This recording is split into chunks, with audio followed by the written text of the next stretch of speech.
I'm gonna put you on. I'm putting you on speaker. If you want to do your 3, 2, 1 clap business. Okay. 3, 2, 1.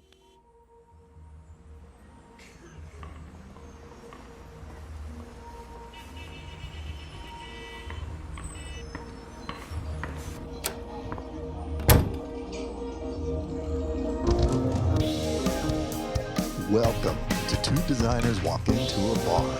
A place where pop culture creatives Discover design icons that make us tick. and we share a few cocktails in the process. Yep. Today, as theaters begin welcoming more people, we're directing our attention to the art of cinema once again. While our bar isn't fancy enough to be found in the lobby of a high-end theater, we can certainly discuss a couple of movies with pivotal scenes that have a designed object at the center of them. So load up IMDb on your phone, add some extra butter to that bucket of popcorn, and join us once again as we slide back into our seats here at the bar. Hey everyone, this is Todd, and we want to thank our sponsors for today's episode, AIGA Austin and Meanwhile Brewing in Austin.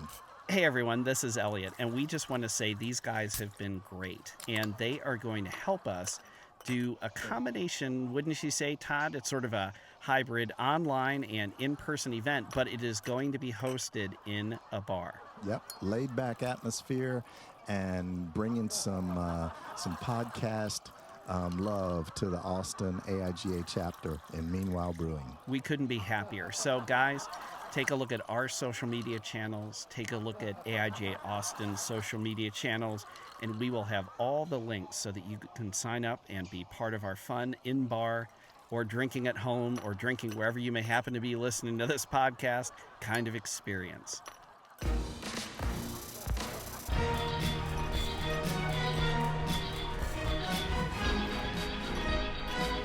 All right, Todd, I have a question for you as we jump into this episode. Okay. Yes. Do you know what a MacGuffin is? Yeah. Isn't it that fake hairpiece that you wear like downstairs? I think that's the McMurkin. Okay. I didn't really know why you were asking, Elliot, because I thought you just heard the introduction of what we're supposed to be talking about. I went to the bathroom while you were talking, so I didn't hear the whole thing. Oh, okay. Yes, I do know what a MacGuffin is. It's that thing that propels a plot point forward. True. Yes. I'm glad I had my spit protector over the microphone for that sentence too. I thought you were going to say your thesaurus, which, by the way, that is also in a pinch a good spit protector. But back to MacGuffins. Yes. Okay. So the reason I was asking is, yeah, a MacGuffin propels the plot forward. You know, it's kind of this thing that the cast is all in pursuit of, right? It's sort of the kickoff to an adventure. The Maltese Falcon, a MacGuffin, right? You know what? Right. Let's very quickly rattle off some famous MacGuffins. Okay. The Lost Ark of Raiders of the Lost Ark. Right. One-Eyed Willie's treasure from Goonies. The plans for the Death Star in Star Wars. No, that's a schematic. Oh, okay. Sorry. Yeah. Okay. Yeah. Anyway, 3 out of 4 ain't bad. All right. So we're kind of talking about designed objects today that are a big part of a movie. Maybe not a true MacGuffin, but a big part of it. Yeah. You know, it's really props or other things like that. They're sort of semi-MacGuffins. Let's call them egg MacGuffins. Egg MacGuffins. I love that. That's great. Yeah. You know, the breakfast is the most important meal of the day. So why not start it with an egg MacGuffin? All right. So you start. So when I was thinking of a movie scene that has a designed object at the center of it, you know, I was rolling through a lot of different thoughts here. But one that has come up over the years with several design friends I have is the business card scene in American Psycho, the Christian Bale movie. Do you know this scene? Yeah. That's really one of the few scenes of that movie that I really remember. Yeah, I think a lot of people remember it. I mean, it's really funny, actually. I say design friends, but there are some non-design friends I know that that's sort of their introduction to design. And so maybe that says a lot about us and you and I in the profession we've chosen. Yeah, because it was so. What I remember about that is, business cards are important to you and me and other designers, but I've never seen it as a central part of a movie like that actually caused bad things to happen. Right, So right, yeah, yeah. Normally, you think about, let's say, a movie set in the Victorian era. People might have a calling card. They would give the calling card to the butler, and so it was a conveyance. It was sort of a transition to have the person enter the scene or exit the scene. But yeah, it wasn't the crux of yeah. It didn't lead directly to bad things happening. So anyway, so that's the scene I have in my mind. So when I say MacGuffin to you, and we're talking about the movies and everything, what pops into your head? Well, so mine is, probably it is a little bit more of a MacGuffin, but I would say it's lighter on the designed side. And it's interesting you chose American Psycho, Elliot, because the movie that I chose is also centered around greed, but it takes place years and years and years before American Psycho. And what I'm talking about is a classic movie from 1963 called It's a Mad, Mad, Mad, Mad World. And I'm talking about the W that they are on the hunt for. That has treasure buried. The big W that was on the dying man's lips, right? Yeah. And that's all they knew was a big W. So that had very little, gave them very little clues to go on. Yes. So that's great. And before we get into, for those of you who don't know, Mad, Mad, Mad, Mad World, if you've been listening to other episodes that Todd and I have been cranking out, you know that we love Mad Magazine. We love madcap comedy. Mm-hmm. And as sort of a meta moment, I think I had mentioned this to you in the past. The poster for this movie was illustrated by none other than Jack Davis, one of our favorite Mad Magazine. Yes, Mad Magazine illustrators. So the title ends up being just a little bit meta, I think. Yeah, and I'm sorry we're kind of going on a little tangent here, but Mad Magazine did a parody of It's a Mad, Mad, Mad, Mad World and called it It's a World, World, World, World, World Mad. So we'll have to find the link to that and post it. Yeah, which is brilliant.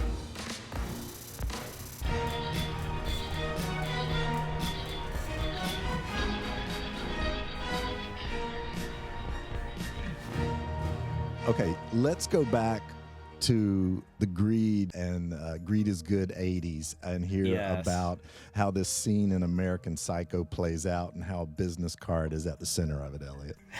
Okay. I think where you and I tend to coalesce, even though we're a decade apart in age, you and I are both children of the 80s, I think. Mm-hmm. You and I both have high respect for the decade that was the 80s. So let me give a little bit of background here. This movie, American Psycho, for people who haven't seen it, it's based on a book by Bret Easton Ellis, same guy who wrote Less Than Zero, another movie that was made into a film. The book was released in early 1991, but the story is set in the 80s. So it's set really at the height of all the Wall Street nonsense. And I mean Wall Street nonsense in the sense of like Wall Street the institution, but I also mean Wall Street the movie. And this is one of those scenarios where, and I don't think this is coincidental, the book is set in 1987, and that happens to be the same year the Michael Douglas vehicle Wall Street was released, right? Greed is Good, Gordon Gekko, you just mentioned that. So again, like very self-referential, very, very meta. Okay. So the movie itself, based on this book, came out in, I think, was 2000. And it's a dark comedy slasher flick based on this book. So it's kind of like Heathers, another 80s movie. Oh, what a great right? movie. Yeah. Christian Slater, Winona Ryder. So it's sort of like Heathers meets Wall Street. Right, right. Those two movies smashed into one another. So Christian Bale is the lead, plays the central character, this guy named Patrick Bateman. Mm-hmm. So he works for a company called Pierce & Pierce, which is an M&A firm, a mergers and acquisitions firm. Mm-hmm. Mm-hmm. So with this scene, so you've got all these yuppie douchebag investment bankers. They're all in a conference room together, right? They're getting ready to, who knows why they're in there, right? They're just like showing off, basically. They're getting ready to go to lunch, whatever. And they're talking about their plans for the night. And among other things, they're trying to one-up one another with their cards, right? Mm-hmm. So they're all busting out these business cards from the business card holders they have in their breast pockets and whatever, right? They can't have your cards get wrinkled. Right. I mean, gee whiz. You need a Prada card. You need a Prada card holder is what you need. Yeah. I know where you can find them. For another time. Yes.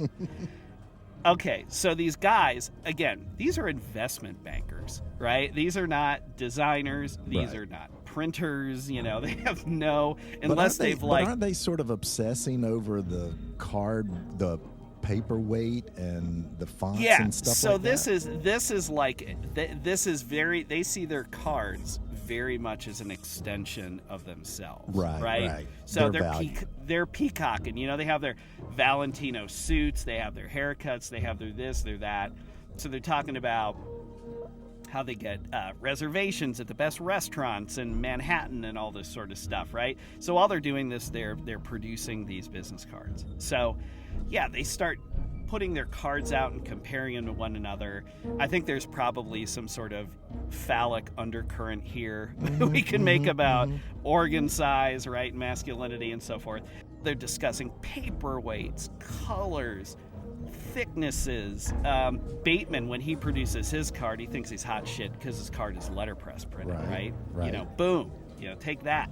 And then there's typefaces, right? They're talking about these typefaces, and it's great because the typefaces are actually made up. They're not actual real typefaces. The typefaces are real, like on the cards they're real, obviously. But they talk about like Cillian Rail and Romalian. And I just remember watching this. Yeah, I just remember watching this and thinking like, what, like. Either there is like this whole swath of typography I'm completely ignorant of, or like the person who wrote this had no clue what was going on. Let me ask you a question, Elliot. Do you think that more people went to a printer asking for their cards to be printed in Romalian, or more people went to a bar in Georgetown looking for St. Elmo's fire? Well, you know what? I'm gonna say it's the latter, and I'm gonna tell you why. Like, I can actually qualify this statement. So the business cards are status symbols and all this stuff. But what's great, and I can only assume that there was a prop person somewhere with a huge smile on their face, is that the cards, in a lot of ways, were true extensions of each of these characters presenting them. Because first of all, none of the cards matched one another. Right? If these guys were all like working for the same place, you would think there'd be like a keeper of the look and feel, the identity police that you and I are both very familiar with. Right. Apparently the police didn't get the memo, and if they did get the memo, it was designed 5 different ways by 5 different people because I mean, these cards are all over the place. Serifont, sans serifont. I mean, it's bonkers, right? So none of the cards match, even though these guys all work for the same firm. And obviously, as the scene goes on, it's because they all think their card's the best. Like, well, why should I match you? You should be matching me. I'm the A player, right? I'm the lead dog here. So Bateman, slides his card out with confidence. He's kind of the one that tips the first domino that sets all of this in motion, right? And going back to reference what you said earlier, there's this guy in the very beginning of this scene that he has zero respect for, okay? But this guy had given his card to Justin Theroux's character, who plays the head of the firm. And Theroux's character had just tucked it inside his breast pocket of his jacket, because it had nothing to do with, the conversation hadn't started yet. So goes around the table, everybody presents their card, and Christian Bale's feeling pretty good, right? Bateman character, he's feeling pretty good because his card is still, he thinks it's still better than everyone else's, right? Just came from the printer, letterpress, life's pretty good. Paid a lot for it, I'm sure. Undoubtedly. So then, over the course of this scene, what's great is the conversation comes up, and he says, well, hey, what about so-and-so's card? What about the guy who he had zero respect for, who left? Mm-hmm. And everybody kind of looks at each other like, well, I don't know. So this guy isn't even in the room anymore. Mm-hmm. So they dig in, Justin Theroux's character digs into his pocket, pulls out the original card that he received, and it is better than any of the other cards, right? so it's just great because this guy, everybody thinks this cat is a goof, right? Everybody's kind of like shining him, whatever. So he rolls out, has this card, and then this cripples Christian Bale's character. I mean, cripples him. Like, he, his fingers start trembling. He drops the card. He starts to have flop sweat. Other people are asking him if he's okay. So basically, long story short, later that day, he ends up in a later scene. He's so pissed off that his card is not the best card, that this other guy unknowingly one-upped him. That, Todd, what do you do in a situation like this? I don't know about you, but I think the natural response, you go out and you kill a homeless man and his dog. That's why not? What else are you going to do? Yeah, gee whiz, makes sense to me. That's right. So, obviously that speaks to the American Psycho title a little. Mm-hmm. And obviously it's a dark sort of comedy. I have some more facts, but I don't want to dominate the conversation. I want to hear more about the big W.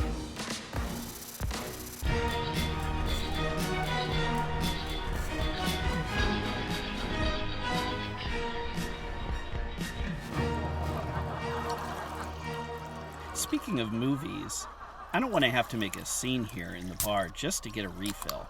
Come on, Elliot. Let's not make this one more place we're getting kicked out of together. Folks, we need to get this under control, so let's take a quick break. Go ahead and refresh your own drinks, and we'll see you back here in the bar in just a minute. Hi, while we have your attention, if you want to learn more about us and the podcast, there are a few ways to do it. Visit our website at twodesignerswalkintoabar.com. All of that is spelled out. No numbers. Kind of a long URL, so do yourself a favor and bookmark it. Once you're there, you can find links to more information about the subjects in this episode, our episode archive, and information about both of us. Wait, we do want people to visit, right? Well, and look for us on social media. You can find those links on our website as well. And while we're at it, if you have a friend who you feel will dig on our rambling, tell him or her what we're up to. While we can't guarantee that they will remain your friend, we can guarantee that they will listen to at least 30 seconds of whatever episode you send them the link to. That's being a little shameless. And speaking of being shameless, it wouldn't be a proper ask if we didn't mention that if you like what you hear, you can also make a donation via our website. We have a Nigerian prince handling all transactions for us. In fact, he told us to mention that we have stickers to mail to anyone who donates $10 or more. Are we done? We're done. We're done.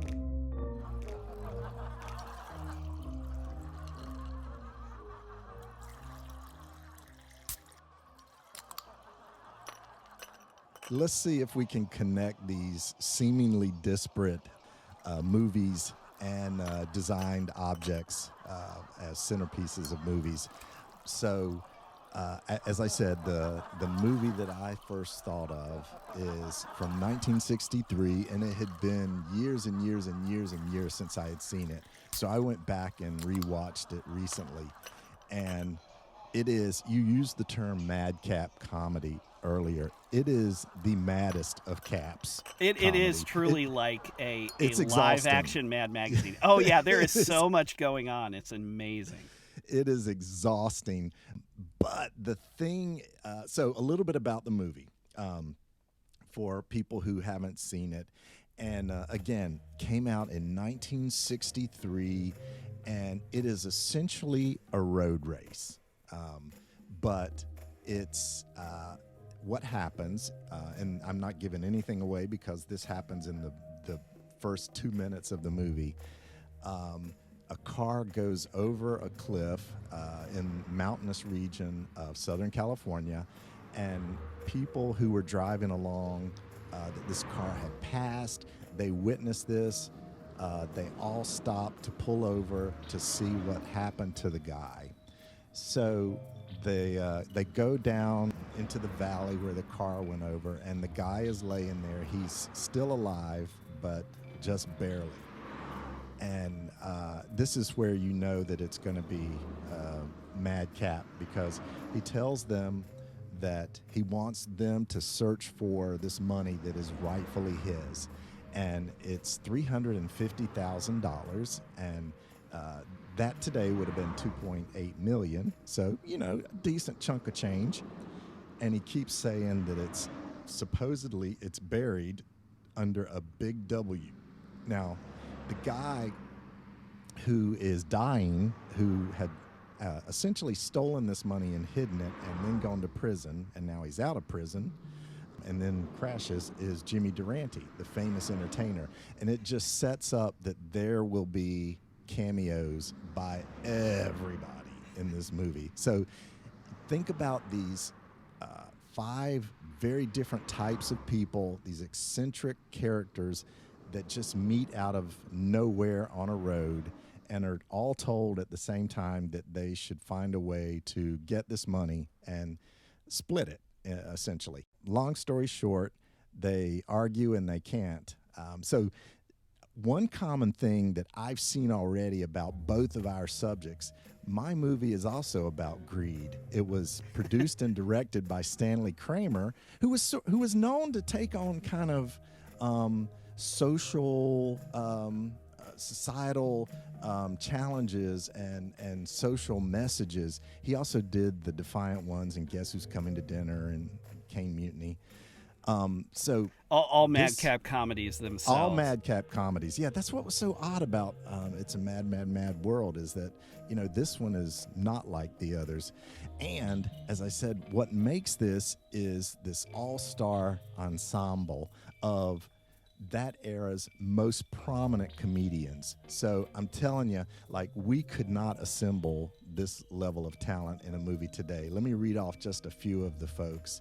And some of the folks don't even have lines. They just show up for a brief scene. So Spencer Tracy is the lead. Ethel Merman, Buddy Hackett, Sid Caesar, Milton Berle, Mickey Rooney, Dick Shawn, Phil Silvers, Jonathan Winters in his very first film, Edie Adams, Jimmy Durante, I mentioned, and then some uncredited performances too by... From Cleveland. He grew up in Cleveland. Oh, wow, love her. Love her. Andy Device, Peter Falk, Norman Fell, Mr. Of Three's Roper. Company's fame. Yeah, Right. yeah. Buster Keaton, Don Knotts, the other landlord for Three's Company, Jack Benny, Jerry Lewis, and the Three Stooges. I mean, this movie had everybody in it. So what happens is they all take off on this road race for this giant quest to find the big W. Along the way, all these problems happen. They get sidetracked. They get held back. They have all these misadventures. They try to outsmart each other, trick each other. It's Cannonball Run each before other. the Cannonball Run was a thing. That's right. It was the inspiration for Cannonball Run. What happens is they are actually seeking this fictitious state park down near the Mexico border. Again, this was in Southern California. It's called Santa Rosita State Park, which is actually, they shot it in a place called Portuguese Bend in Rancho Palos Verdes, California. And the park was landscaped specifically for this movie, which is important to the plot of the Big W, right? Oh, yeah. So once they get there to this park, what they had discussed is a Big W. It's a water tower. It's a windmill. It's all things that start with W. But no, it's a little bit more in your face than that, and so much that it's hiding in plain sight. And I'll leave it at that. It's a landmark, though. It's is definitely yes. a landmark. It is definitely, once you see it, you see it. And by the way, we the movie viewers see it before the other people recognize what it is. And we'll have a clip for this on our episode page. Yeah. And, So and again, people who are curious about it. Yeah, so rest up when you watch the trailer, because again, it's exhausting to watch. It's 30 pounds of poo crammed into a 20-pound bag for sure. Yeah. But I wanted to share this with you. There's a couple funny bits, and I think we should probably play some of the critics' comments as well. The critics love this movie, Elliot, and one that I thought you would particularly love. This is a direct quote from New York World, Telegram, and Sun. They said, I'm gonna say it really seriously so it sounds official. A wham doodle humdinger, said stem winder. Stem winder. Oh man. I think the next time someone asks me what I think of the design project they're working on, I'm just gonna say it's a real stem winder and just leave it at that. Wham doodle humdinger. A wham doodle humdinger. And interestingly enough, this movie is so cram full of action that each actor was given 2 scripts, one for the dialogue and one for the action. And I found this interesting tidbit that, as you know, if you've seen it recently, like I just did, it's so true. At the time this movie was made, which I think it was made in late 1962, because it came out in 63, there were only about 100 stunt performers in the country. 80 of them worked on this film. So 80% of all stunt performers were in this movie at the same time. That's awesome. That's why there are a lot of dramas, I guess, during the release. Yeah, early exactly. 1963. Yeah, that's funny. So interestingly enough, as I said, the search for a big W, and I kept for the life of me trying to figure out why a W. You know, what did that mean? Because it turns out it didn't mean water tower or windmill, and it had nothing to connect to the story. Other than just a big W. So if anyone knows, if anyone has a theory on that, please let us know. But I couldn't think of anything that would connect it to a W. But it's definitely an entertaining movie, definitely worth a watch. And, rest up is all I'll say when you watch it. Now, Todd, given the cast of characters, I'm sort of disappointed. There's one thing that you neglected to point out. What did I miss? That Ethel Merman is in our favorite comedy of all time, in another cameo. Oh, that's right. Oh, see, it's just a golden thread, isn't it, Elliot? It just ties all together. Well, that's another thing about our favorite movie of all time is it has the similar cameo factor of 100%. Famous people. Yeah, absolutely. I mean, yeah, you start to look at, whether it's Airplane or Cannonball Run or any of these other movies, this is sort of like the, the famous Bing Crosby, Bob Hope road picture, but with like 100 other people in it too. It's like everybody's road picture. It's like if they made Ocean's 11, today, but made it with Ocean's 59 or something. Ocean's 59. Yeah, I was going to say with 5 times as many famous people. It looks like they just had a blast. They hung out. And this is really kind of funny too because do you know the budget? I looked up the budget, and the budget for that film in 63, it was $9.4 million, which I thought was pretty high for that time. Yeah, absolutely. But you got to, I guess, baby had to get paid. Yeah. Well, if you think that $350K translates into close to $3 million today, you can really start to do the math and figure out what that is. It's a $30 million film or whatever. Yeah. So that was great. And something I didn't even mention, but our friend Saul Bass did the opening credits for this movie as well. Well, we'll post that on the episode page too, because I think that was awesome. Yeah, and here's another little tidbit that you, Elliot, and all of the other trivia lovers out there can use when they play. A guy that was assisting Saul Bass with this animation was a guy named Bill Melendez, who went on to do all of the Charlie Brown Peanuts animation series. So that was one of his early bits. Yeah.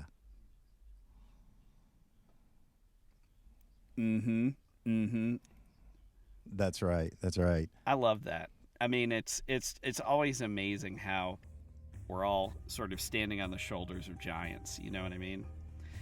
I mean, pop culture always pays dividends down the road, I think.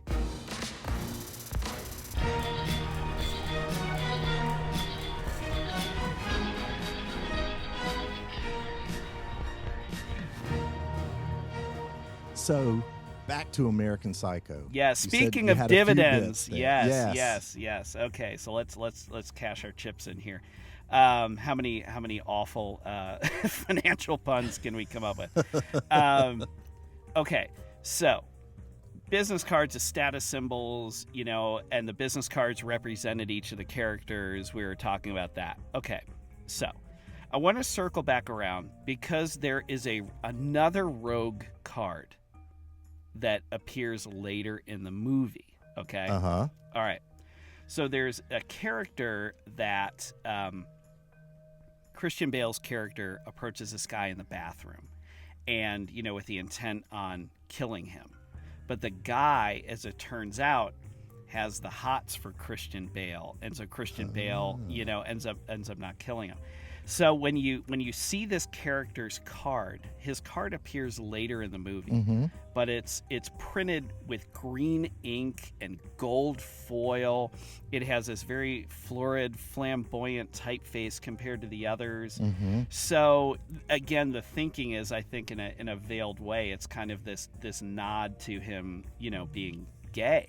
Being flamboyant. Yeah, exactly. Or it's like he will reveal that, right? It's kind of like revealing the business card. So, that kind of like bolsters this idea of everyone being represented by their card. Right. So I thought that was like a very clever like prop device, right? But this is one thing that's even I don't even know if this is on purpose or by accident. So, as I mentioned earlier, these guys work for Pierce & Pierce, and it's a mergers and acquisitions firm. So like there's like a word mark that's their logo, or it's like derivations of this one quote unquote logo, because again, everyone interprets it differently on their cards. But acquisitions is actually misspelled on every one of these cards. Oh, no kidding. Yeah, it misses the C, like it's spelled AQUISI. So it's hilarious that out of all these jokers, no one can even correctly spell the profession that they're in. So all of them are damaged in some way. Each of their personalities has a damaged bit.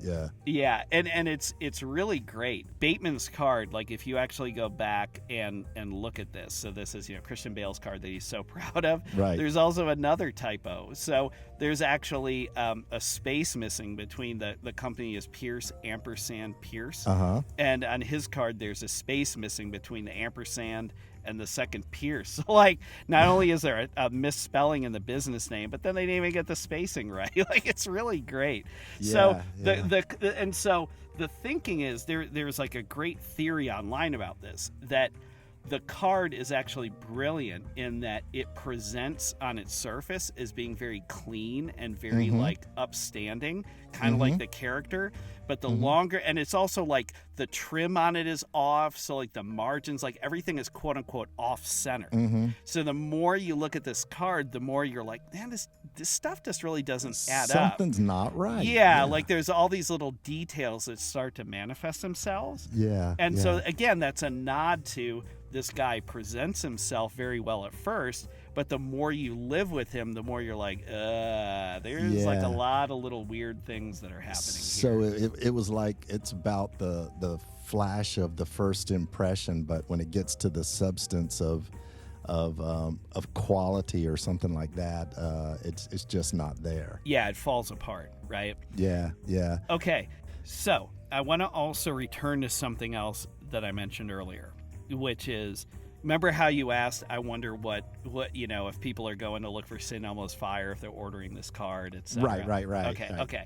So, in doing research for this, there's actually a printer online called Hoban Cards. And they actually they cleaned it up a little bit, like they got rid of the typos and whatnot. But if you really want, they're a letterpress print shop. You can get your own American Psycho business cards with your own information on them. Oh man, that would be so awesome to give to people and see if anyone notices. Yeah, it, picks wouldn't up on it. But literally, the reason why they did it is after this movie came out, random people were coming to them and saying, I want the card from that movie. Oh, no kidding. Yeah. No kidding. So like this wasn't something they did as a goof. They did it in response to market demand, apparently. Oh my gosh.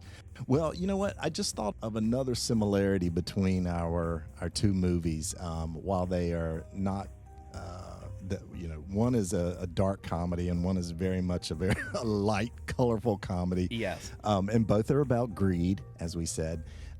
As Mad World goes on and on and on, the group of people starts growing, so they have to share the wealth if they find this, but their vehicles and their clothing, their demeanor is deteriorating as it's going along because they keep getting in all these jams and cars are falling apart and being crashed. So by the time they get to the place with the big W, they have all had to pretty much get in taxi cabs and drive because all of their modes of transportation, they've done everything, bicycles and stolen cars and everything, but they've all deteriorated. So they all start off really proper and respectful of each other, and then by the time they get there, they're like ready to kill each other.